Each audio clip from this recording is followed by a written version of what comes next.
Hello and welcome to Book Bites, a book club podcast for developers. We're talking about 2 more chapters of the Imposter's Handbook by Rob Connery, at least as long as we don't get distracted by turbo switches or something. It's always a possibility. Yeah. So we're going to try to go over chapters 5 and 6, Big O and Data Structures. I'm Adam Garrett Harris. I'm Jen Luker. I'm Safia Abdallah. I'm Jason Staten. All right, so I was thinking about adding a section of book news, but I'm not sure. So tell me if it sounds like a good idea or not. I think we try it, and if we want to do a one-off this time, that's fine, and if it works, we do it again. Okay. Well, I'll just give one item of book news, and that is that the second edition of Refactoring by Martin Fowler is coming out, and it will be written in JavaScript instead of Java. Ooh. Yeah, I'm pretty excited about it. It should be on the shelves in the early fall of 2018. That's all I have about that. I read the first one, and it was really hard for me to keep up with the Java that I didn't know. Hopefully that won't be a problem this time. Yeah. That's just showing that JavaScript really is dominating. Yeah, because he wrote a blog post about it, and he's not super happy about doing it in JavaScript, but there's certain reasons why he chose it as the best language for this book. Low entry, and JavaScript is taking over the world. Yeah. And space. And space. It's space. Mm-hmm. Okay. All right, let's get into the book. What'd y'all think of Big O? Big O is one of those things that I didn't realize I knew. Oh. Did you find it out while reading this? I did. I had no idea what Big O notation was. And then I learned. And I'm like, oh yeah, I totally know what this is. Nice. So that made it nice and a little bit easier to get. That is the reason why Rob Connery wrote this book, is a lot of times we know something, but we don't necessarily have the name for it. And so by going through it, you now have a name to that thing that you were being wary of. Speaking of the name, it's kind of a weird name. It is. And I guess the abbreviation Big O is representative of the symbol that's used in it, which is omega. And I'm pretty sure that's why it's called Big O, just because it's... Oh, is it an omega? Yeah, so there's like different kinds of classifications you can do for like measuring time complexity. I think, so one of them's like omega, one of them's theta. There's like different ways of expressing the bounds of how long it takes an application to run or a program to run. This is all very foggy in my memory. Yeah, I think one is best case, one is worst case. Yeah, but if you look at this just on that first page, it says that it's order N or the like. So I wonder if the O is actually for order. So, yeah, sorry. I'm like trying to look this up just so I like don't misinform people on this podcast. So there's like Big O is one of them. There's also Big Theta. So I like learned this like a while ago, and it's one of those things where like Big O is one of the most important ones you need to know because it's kind of the one that's commonly used in industry. And then most of the other ones are definitions I feel mostly come up in an academic context, but that's what it is. I did not come prepared for this, did I? Yeah, like when you talk about best case, that's not very useful because you could say best case is you find it right away and it's a constant or something. But best case is you don't have to go through the whole thing, but that's never going to happen. So I found a really great Stack Overflow question where somebody asked, what's the difference between Big O and Big Theta? And I will just read it because it verbalized what I was trying to say about bounds and stuff much better. So Big O defines the upper bound for how long it'll take something to run. And Big Theta is a definition of both the upper and the lower bound. So in general, what this answer is saying is that in industry, you use Big O because it defines the upper bound, which is like the possible worst case scenario. And the reason that you would want to use Big Theta is it defines both the upper bound and the lower bound, so it kind of gives you a range. So if you have a small value for Big Theta, that's basically saying that the variability between like the worst possible time it would take your program to run and the best possible time is like very low. So it's like basically if the range of those two values is really small, then the difference between the worst case situation and the best case situation is small. So it's like trivial. And so like, yeah. Am I making any sense? Yeah, so it would be more accurate. If you're trying to find something in an array and you only have one item in the array, then it's going to be a 1-to-1 ratio. So there's really not going to be any difference between finding something in the array. The low bound is 1 and the high bound of that is 1. Whereas if you've got an array of 1,000,000 and you're trying to find one item, then the different operations that you can perform on it changes how long it's going to take. So you could totally luck out and pick the first one the first time, and that would be like one operation, or you could have to go through the whole entire thing and it's the very last one and you get it to like 1,000,000 operations. So then it's a much larger range of how long it can take, right? Wait, sorry. Can you repeat that? I'm like trying to read and process and like go back into my memories for things. So I'm like all scattered brained about this. Okay. Yeah, it's weird because we're talking about stuff that's not even in the book. So I should bring it back. Basically, if you're interested in time complexity and you're like curious about learning more about the ways that people might more rigorously define how long it'll take programs to run and the bounds that they define for a program's time complexity, there's more, so much more. And some additional learning, if you're interested, is to go look up Big Theta and Big Omega and learn more about that. I do know that Khan Academy in their computer science course has videos that explain all of those different kinds of notations. Yeah. So right off the bat, it says that all the examples in this chapter use arrays, even though you wouldn't normally use arrays, because it makes it simpler to just explain time complexity. And then we'll get into data structures in the next chapter. Talking about things other than arrays, including arrays. Yeah. Working with the array is, I guess, first nice as a construct that we're all pretty familiar with. Like if you do programming and you have a list of something, generally an array is the first thing that you'll go with because you'll want to be pushing something onto a list. All right, like you'll have a bunch of things, and array just being an indexed piece of memory that usually is like one continuous piece of memory is like a good data structure to work with from a starting point. And it also, just by us working through this Big O chapter and talking about some of the costs that are involved with interacting with an array, it does kind of explain or start to show the value of working with a different data structure if you happen to be doing other operations that an array is not well suited for. And it also says that it specifically says in .NET, but in whatever language that you're working in, often there are other types of data structures that come with that language that you can bank on. For example, JavaScript happens to have sets in it as well. So if you want set-like behavior and need its benefits, that is something that's available to you. So being aware of what's in there can be beneficial for your performance. Yeah, so I like how it starts out super simple, and it's like, hey, say you have an array of 5 numbers, and you want to get the first one. How many operations does that take? And it's just 1. And what if the array is 100 long? It's still 1. It doesn't matter how long the array is, right? Because it's just 1 operation. That's like super ideal. If every algorithm could just be 1 operation, that would be awesome. And I do like that it points out as well that even though it says 1 operation, it may not technically be like that the CPU is doing exactly one thing, but we do go and kind of ignore some of the overhead involved with it. Like oftentimes, you'll go and you'll make a read into memory and then load that thing onto the stack or something like that. And so like there are other things going on, potentially more than one, because there's always lots of transistors involved in every little thing that you do, but boiling it down to that single operation that yes, it is 1, or it is constant in how much time is required. Yeah, like it doesn't matter if it's actually you're doing 5 things. If it's 5 things every time, it's constant, and you can just say it's O of 1. Yeah. What else? So it moves on from just accessing the index of an array onto iterating over an array. And so if you are looping over an entire array, you are doing something that has the big O of n being the number of elements that happen to be in that array.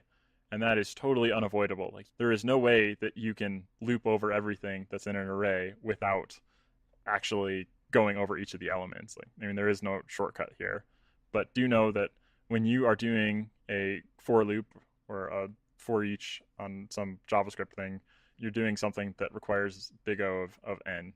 I guess also referred to as linear type scaling. Yeah, and you can like break out of that early and end up not looking at all of them. Hopefully you would do that. There's no need to keep looking at all of it if you've already found what you're looking for. But, you know, worst case is you look at all of them. Yeah, that is true. Like, even if you are going to break out, that is a good point, is that you may break out, and most of the time you might break out, but in the worst case, you are going to take that long. Therefore, you still sit at big O n. Even if in your particular use case you happen to bump into the right thing on the first or second iteration, that is like very data specific rather than algorithm specific, whereas the algorithm could potentially take the whole n number of iterations before it finds what it's looking for. The next set actually increases the complexity a fair amount. And one of the examples that they gave here was that maybe you duplicated an item in the array, and now you have to find the duplications. And for that, it's O of n squared, because you have to go through the array twice to find all of the items that you have, and then compare it against itself to see if there is any duplication. Yeah, so if you loop through it once and then loop through it again, that would be 2n. Oh, right. Which is essentially n. But in this case, it's like a nested for loop. Right. So it ends up being like n times n instead of n plus n. Because you're having to go through n for every single item. Yeah. Yeah. That's not very good. No. And like, I like seeing these things. It doesn't include one in the book, but I like seeing a chart of these things. And you can see like how bad some of these get when there's a lot of elements. Oh, yeah. It gets fun real fast. The exponential ones are always fun. I was just going to talk a little bit about the discussion on optimizations that he covers. And it starts on page 92 if you're following in the book that I'm in. And it covers how you might optimize the summing function that he was talking about when he was showcasing linear time. And he uses this really cool math trick to convert the amount of time it takes for summing a list from ON, the number of items in the list, to just a single like equation that you can use. So it runs in O1.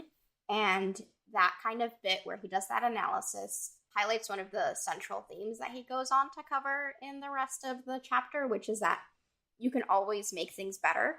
Once you know the time complexity of something, you can start to think a little bit about how you optimize it and improve it. And in future sections of this chapter, he talks about how you can improve implementations that are slow. A little bit of foreshadowing there for you. Yeah. One thing I like about that is that takes a little bit of additional information to create that equation. And that is that the array is contiguous and starting at 1. So it doesn't skip any numbers and doesn't have any duplicates.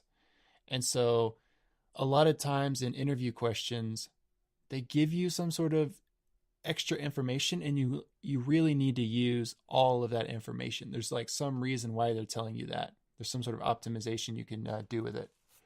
I really like that point of like understand like the assumptions and the context of the problem you're solving and use that information to help you improve your algorithm.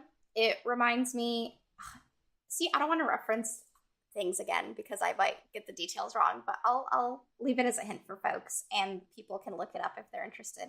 This kind of notion of thinking and recognizing the context of the problems you're solving and using that to improve the runtime of your program reminds me of something that I read about a long time ago about Timsort, Tim sort, which is the who's exclaimed. That was me. You keep going. Okay. Somebody got excited, so yes. Everyone but me. So Timsort is the default sorting method used in the Python programming language. So if you use Python and you like call sort on a list of numbers or something, that algorithm is what's called on your list. And it's really performant. I think like the sorting worst case or maybe average case is O and log n. Again, foreshadowing to something that's covered later on in the book. And when I was reading about this, I was really fascinated about it because one of the ways that algorithm is so optimal is because it leverages the fact that when you're writing a computer program in the real world, and you're not solving like some problem set or a math problem, it's highly likely that the data that you're going to get into your sorting function or wherever you want to sort it is probably already sorted in some way. You've got little bits of ordered sequences in a generally unordered list. And so the implementation of Timsort uses that fact that most data in the real world is partially sorted already to create an improved implementation of a sorting algorithm that uses two other sorting algorithms in it. The big point that I wanted to share there, and like the thing that like blew my mind, especially when I first learned about it, was like, oh yeah, you can kind of look at the program you're writing and say, there's no situation in the real world where data is completely random. There's always going to be some sort of order, and you can use that assumption to guide you to making a more efficient algorithm like Timsort in Python. I also think that now it's used in maybe Java and a couple of other things maybe. But yeah, if you're interested in that, Timsort, pretty cool thing to check out and read about. So I am glad you brought up Timsort. That is one of the resources that I actually have a link to that I want to share because it surfaced again recently, and so there's a good Hacker Noon about it, and it's kind of awesome how it goes. And before going and doing the search or early on in its process of sorting, it goes and actually gathers heuristics about your data that you're sorting against too. So for example, if you're doing a sort on a list that has fewer than 64 elements in it, then Timsort just does insertion sort. So it doesn't do anything real fancy. Like insertion sort is just kind of the slow, I guess it's considered slow and like in the great scheme of things because I mean it is big O of n squared. However, because it's working on such a small list of things, like 64 is a really small number for a computer to have to work with, and like when it comes to working with an array size, that insertion sort is the fastest approach that it can take because there's no overhead of having to split the list or start creating indexes or pointers at other parts of the list to do more advanced sorts such as merge sort and quick sort, which I think, yeah, that does come a little later in the book. But it is really cool that it's a very practical approach because it's assessing the data and making assumptions about it as it goes along. And so yeah, I'm glad you're also familiar with it, Safia, and I will share a link with you, Adam and Jen. And I want to let our listeners know that Jason and I did not coordinate that at all. We've just got some like Vulcan mind meld thing going on right now. So yeah, thanks for sharing that and like spelling out some of the heuristics that it uses a little bit more clearly for everyone listening. That's super cool. Yeah, that was really cool. I've never heard of that. Okay, so we were talking about n squared. Then there's log in. I love how it takes a break to explain logarithms because if you haven't been in math class for a while, you might not remember logarithms. And I'd completely forgotten them like a year ago when I started reading about some interview stuff, preparing for interviews. And it's basically the opposite operation from exponents. So if you, for example, are in the case that you want to solve 2 to the x equals 512, if you want to get that is where you could go and use log in order to solve it. So you could say log 2, giving it the right side of that equals, being 512 equals x, will get you back your result. Yeah, and logarithms have a base as well, but one thing about big O is the math that you want to simplify it as much as possible. Like all the extra things don't matter, so it doesn't even matter what base it is. You just say log in. It doesn't matter if it's log base 2n. But I guess like with logarithms, the thing to keep in mind is just if you're splitting things in half, like if you're doing a binary search, then it's going to have a log in the complexity. Adam, you said binary search. What's that? Binary search, isn't that what you mentioned? Did you mention that one earlier? No, you didn't. So binary search is a divide and conquer algorithm, and we may be talking about it later in a couple of chapters, but you split the array in half and then you split it again. Or actually you split it up completely and then you're like combining it. You're repeating the same thing over and over. That wasn't a very good explanation. I was thinking of a binary sort. Mm-hmm. A binary search is where you look halfway and then you decide which half to look at. You look halfway and you get closer and closer until you find it. So one of the easiest things is to say, okay, so you have a list of 1 to 100, and you start with 50, and you say, okay, is the number you're looking for higher or lower than 50? And you're assuming that this list is sorted. And at that point, you say, okay, well, my number's 27, so we're going to cut off everything above 50 because it's below. And then we look at 1 to 50, and we divide it in half again and say 25. Okay, so is 27 higher or lower than, 25? So we know it's higher than 25, so we cut off everything from 1 to 25. So then we look at, 25 to 50, and we find the middle point at like 37, and is it higher or lower? It's lower. You cut it in half and say, okay, now we're looking at 25 to 37. And you keep dividing it down until you land on our number, 27. That was a better. Yeah, thank you. Because of that, you didn't have to look through all of those numbers that you otherwise would have. And instead, you have like 8 steps instead of 100 steps, or 27 steps to go from 1 to 27 to find your number. Right. So yeah, and the key is making sure it's sorted first. Yeah, that is a requirement on binary search. Otherwise, you will not find what you're looking for. Yeah, you can't determine which half it's in if it's not sorted. Exactly. So one real world metric. So I went ahead and did some of these algorithms inside of Rust because that's what I've been sticking to. And I went and put a brute force search, which is just looping directly over the list, up against a binary search. And for the case of looking up index 900,000 in a list of 1 million items, for a brute force search, every time it needed to go and find that, or in order to find that one time, it took 429 nanoseconds. I mean, fast in human time, but slow in computer. And to compare that to binary search, it actually took 19 nanoseconds in order to find it. So dramatically different amount of time. And so if you do have a sorted list, like using an algorithm that has a smaller big O when you are working on larger data sets can really be beneficial there. Yeah, and then if you double the list, it would be even worse. Exactly. It just gets better and better of an option as your list size grows and grows. So what else stuck out in this chapter? Well, I was glad to see that the book covered something I mentioned briefly, I think in the complexity chapter, which was a couple episodes ago, which is space complexity versus time complexity, and recognizing that sometimes things might run out of memory resources before they actually finish executing. So yeah, I thought it was really cool that the author, had the chance to tack that in on the end of the chapter here. Yeah, I thought of you when I read that. Oh, that is page 106 and 105 for those who are following along.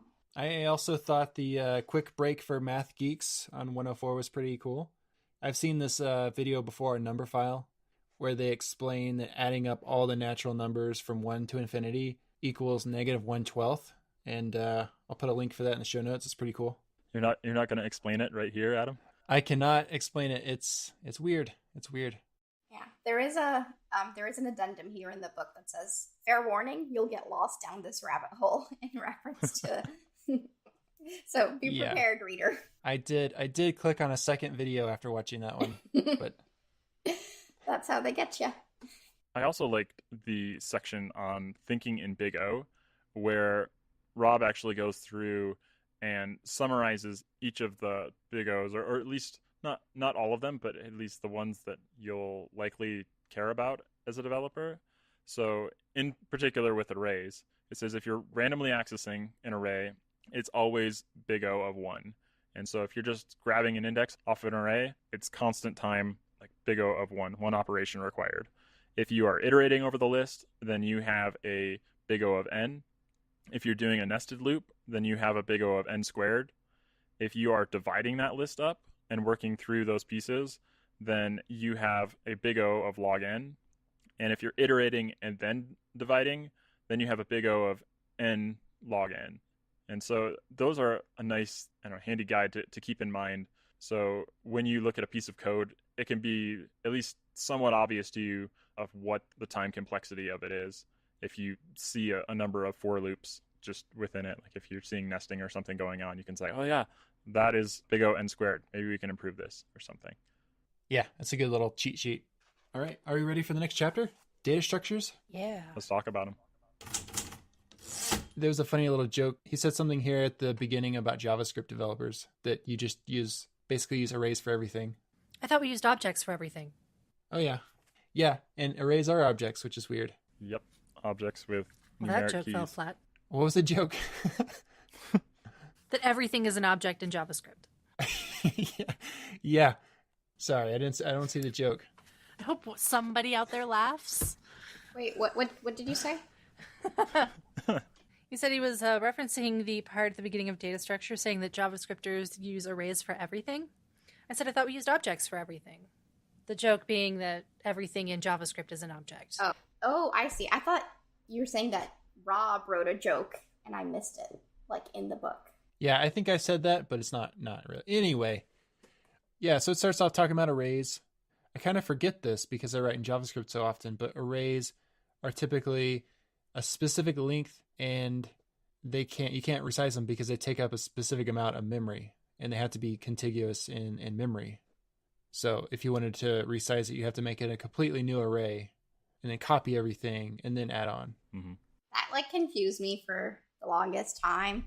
I feel like different programming languages use array and list differently, and I always get the terminology confused because sometimes a list is used to refer to something that is technically an array and vice versa. So I'm always like, that fact always surprises me too. Oh, yeah. So what is the difference between a list and array in some language? So the distinction is that with an array, you can do like direct index-based access, and a list is something where you have to do sequential access. So to get to the next item, you need to go through the previous one. And generally that's because a low level in memory, an array takes up a contiguous chunk of memory. So all of the numbers that are next to each other in the list, see, I did it again. All of the numbers that are next to each other in the array are also physically contiguous in memory. So you can kind of just bounce directly from one to the next. But in a list, they are not in the same chunks of memory. So you might have the first three elements of your array in one chunk of memory, and then the next three in another. So you can't access them directly because you can't compute their position as directly as you would if they were all lumped together in memory. Yeah, I think you did it again. You said array when you meant list. Oh my goodness. I didn't even realize that when you said list, it meant the same thing as linked list. Because it doesn't exactly mean the same thing as linked list. So in, I guess, a quick Rust note, in Rust you have arrays, which are a fixed size type of data structure, where you say this is an array and it holds 10 unsigned integer 8 sizes or something, like 10 numbers in it. And that is all it can hold, and it can do no more. And then there's also they call it a vec, short for vector. And then that is the self-growing type of data structure where if you keep pushing onto it beyond its capacity, it will grow its own capacity. And whether or not it is a linked list and you have to follow something is dependent on the structure. I believe that a vec works in the way of once you surpass that capacity, it will go and recreate the underlying structure with maybe doubling the size of what it was before. And so say I have a vector that happens to have a capacity of 10 and I put the 11th item into it, or I go to do that, it will go and actually copy that original set of memory into an array, like an underlying array that has room for 20 elements or something, or whatever algorithm they choose to expand its capacity with. So in that case, it's not actually linked and it still is contiguous memory, but there is a cost every time that you surpass that underlying array's capacity because it has to go and rebuild the array again. Cool. Yeah. Anyway, words are hard to use sometimes. But yeah, array, list, two different things, despite the fact that I mix them up. And it's weird because conventionally an array is a list of things, so you're tempted to call it a list, but like technically it's not. Yeah. This is something that I'm afraid to bring up because I don't want to talk about it or explain it really. But this is how I learned to understand monoids, was the taking of the data, like how you circumvent the fact that you can't change the parameter, is taking the data, copying it into a new variable, and making the changes to it, and then allowing the old one to die, and then using the new one instead, because you can't change parameters from one to the next. So, but the example of the finite array was the one that finally made that click. Yeah. It's how to get around it. So the book talks about why we should choose an array. Can anybody explain why we would choose an array? One reason is random data access. If you know the index, you can just get it. I think that's pretty much it. It's efficient. Is there another reason? It does mention that it since it's contiguous in memory, it takes up less space because you don't have to have a pointer to the next item. Oh, good call. I don't think that matters as much anymore on computers with as much memory as we have. Yeah. I mean, not only is there a space value, there also is a performance benefit to it. So when you are reading chunks of memory from your RAM through your CPU just grabs bigger blocks of it at a time because it goes under the expectation that it's going to be reading stuff beside what you're already reading. And so you actually do get caching benefits from it as well. So if you are doing something that's really high performance, that's also another case of concerning yourself with contiguous memory, is if you want to have good CPU caching behavior and not worry about time between CPU and RAM. That's a great point, Jason. Okay, what about stacks and queues? Stacks give you at least a couple different parameters beyond a list. You can't access them randomly, but you can push, pop, and peek. So it gives you the ability to push onto it, pop the top item off, and oh goodness, what is peek? Let's see, you would just look be at the looking at the top item, but not popping it, not removing it. So it's like a fancy list. It's like a stack of pancakes, right? Like you can't get the pancake off the bottom. You have to get the one off on the top. Like that kid's toy, the one with the donuts that you stick on the pole. Yeah, or a Towers of Hanoi. Yeah. What? So it's kind of a famous puzzle where you have that kid's toy you were thinking of, right? You have 3 of those. So you have 3 rings. Oh, yeah. Or you have 3 poles, and then you have the different size rings. And you're trying to move the entire stack from the left to the right. And you can never have a bigger ring on top of a smaller ring. Mm-hmm. I remember that. Yeah. So why use a stack or a queue? I guess we didn't mention the difference between a queue and a stack. A stack is they use the term last in, first out to describe it. So the last item that you put onto that is the first one that you have to take off. So if you push that on, you have to pop that off before you can get to anything lower in it. And it's good in the use case of if you are traversing a tree. Like if you think about, if you're doing anything in a program that happens to be recursive, technically there you are using a stack where every time you make a function call, or like you are looping back on itself, like you are building up a stack of local variable information, and eventually your recursion should finish, like that's the hope, right? Then you start to unravel that stack, and unraveling the stack would be popping off the top of that stack to get back where you came from. So when you're writing programs in most languages that we work with, you are building up a stack every time you call into a function. And every time you return from that function or exit that function, you are popping off of that stack and going back to the one prior to it. Like get stash and get stash pop. Oh, yeah. Yeah. Totally. Mm-hmm. You can keep popping as long as you've stashed. But pop only pulls the top one off the list. Yeah. Is there a way in Git to just do a peek instead of a pop? There might be. Yes, but I don't remember what it is right now. What would you want to peek at? What the top item is. Oh, I think you can do ls on stash. Yeah, so that would show you your stashes, but not the actual diff. I wonder if you could just look at the last stash and see the diff of it. A show or something, like git stash show might show you like the files. I'll have to look that up. Yeah. But yeah, with a stack, he mentions one of his pet peeves, and I kind of have the same pet peeve too. If you're using a stack for something like plates or coffee cups, you're always putting the new ones on top, and then people are taking them off the top. And it's like, how old are those coffee cups on the bottom? Have they been here like 5 years because you never get to the bottom of the stack? And they're pristine. Yeah, maybe, unless they're paper. I also think about it with, we have jars of snacks at work, jars of cashews, and they fill them up every week. And it's like, how old are those cashews on the bottom? You got to give them a good shake every now and then.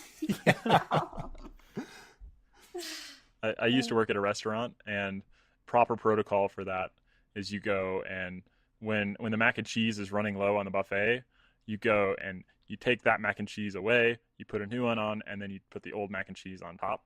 Yeah. So then old is on top. Otherwise, you... Yeah, and they do the same thing with like milk at the grocery store. They're putting in the new milk at the back of the fridge, and then you're pulling it out of the front. Yeah. Well, but that's different, you know? That's not a stack, that's a queue. That's a queue. Nice Yeah. segue. And there's also the cereal holders that are a queue, where you put the cereal in at the top, and then you twist the thing down at the bottom. Oh, yeah. So speaking of a queue, it's first in, first out. And I think we all understand what a queue is. I mean, every time you stand in line at the grocery store, you know, first one gets helped first and then leaves, you know, or basically everything else we do in our lives where we stand in line. Like beanstalk queues, where you queue up a message that needs to be sent, and when it gets to the front of the list, it's the one that's handled first. Mm-hmm. Oh, so it doesn't talk about why use queues. It talked about why use an array. It didn't talk about why use a stack or a queue. But I guess if you're in an interview, he mentions that several times. If you're in an interview, you might want to use this. So, I mean, a queue in its most basic form, just the first in, first out type queue, can be good if you are dealing with, say, multi-threaded processing. So, say, for example, you have a CPU with 4 cores, and you have 4 workers on it that are asking for something off of a queue, and they say, I want to do some work. Like, I want to send some emails or something. Then you can go and you can put things onto that queue. You can say, here's an email that I want to get emailed eventually. And workers could go and pick up something off of that queue and go run with it. And the benefit that you'll get from the queue is that those workers, all they have to do is just keep trying to dequeue off of the front of that queue, and they'll keep getting the most recent thing that was put on. And so that will ensure that like your emails are sent pretty close to the order that you asked for them in, or at least they'll get picked off of the queue in the same order that you put them on. I did find it a little silly that it says for the stack. Honestly, the biggest reason you want to know what a stack is and does is for interviews. They come up often. You might not use them regularly in your current job, but you never know when they might fit something you're trying to do. Yeah. I feel like if I was more familiar with these, and if you're working on really hard problems, they would come up pretty often. I just think it's funny that we probably use it way more than we actually think we do, because we don't necessarily code them into the thing that we're working on. But, you know, like git stash, you know, it's a relatively common thing to do. Yeah, if you're using recursion, you're using it. Right. So, I mean, we're using these things. It's just we don't necessarily understand, I guess, that we're using them. But I think they're really good to have in your tool belt. You know, just like keep it there in your tool belt. You never know when you'll need it. You might need to keep it in the back, but it's there. Let's move on to linked list. So linked list is a awesome structure to go and build yourself, just because it is so simple, at least a singly linked list. And so you have the notion of an element or a node on that linked list, and the node happens to have a value on it that can be, say, a number or something you want to hold. And it also has a pointer to the next thing that comes in that list. And that's generally how a linked list works, is you have a whole bunch of that. So if I have a linked list of the numbers 1 through 5, then my first node happens to have a value of 1, and then it points to the next node that has a value of 2, which points to the next node that has a value of 3, and then I'll stop there. This reminds me of a carousel with literal arrows. What kind of carousel? Like an image carousel. Oh, yeah. Or a shopping cart item carousel. Yeah, I think of them as sliders, and every time I have to search for one, I have to remember, oh yeah, these are called carousels.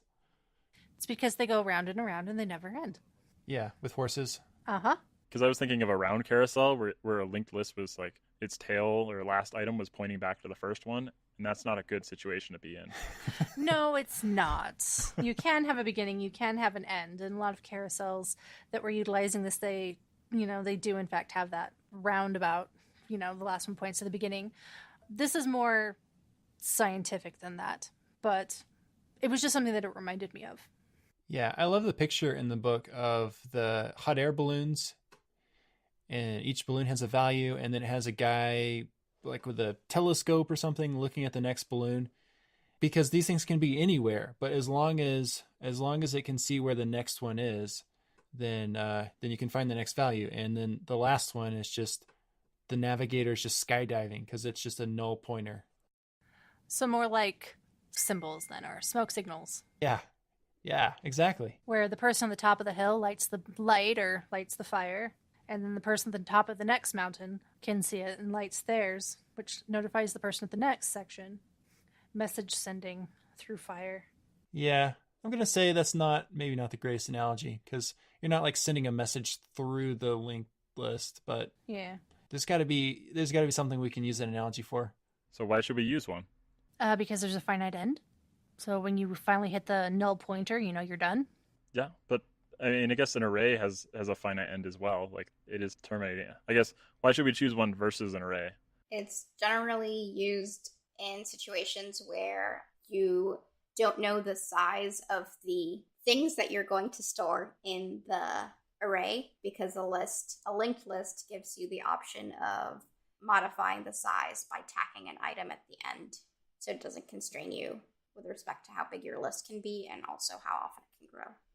And I guess also, if you're in a situation where you don't need to access an individual item quickly, if you know that you're just going to traverse over it, then it's fine.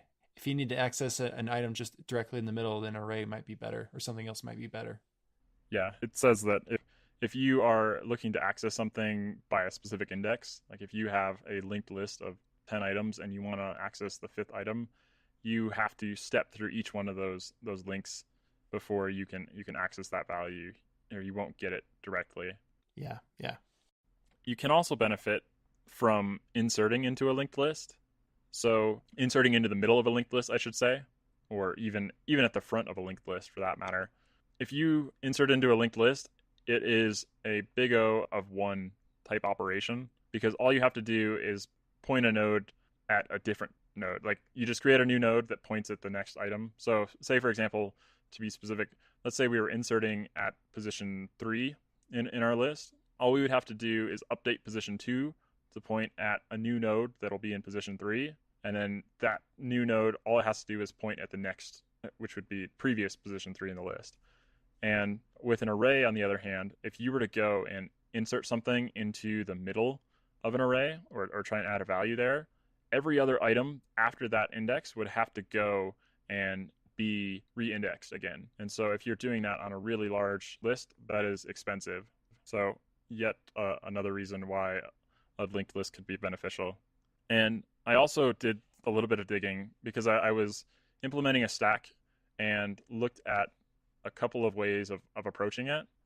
And a stack is a data structure that can be implemented in terms of either a linked list or an array, because like both of them have the ability that you can go and push and pop onto them. Like, I mean, an array, you would just push onto the end of it until you reach its capacity.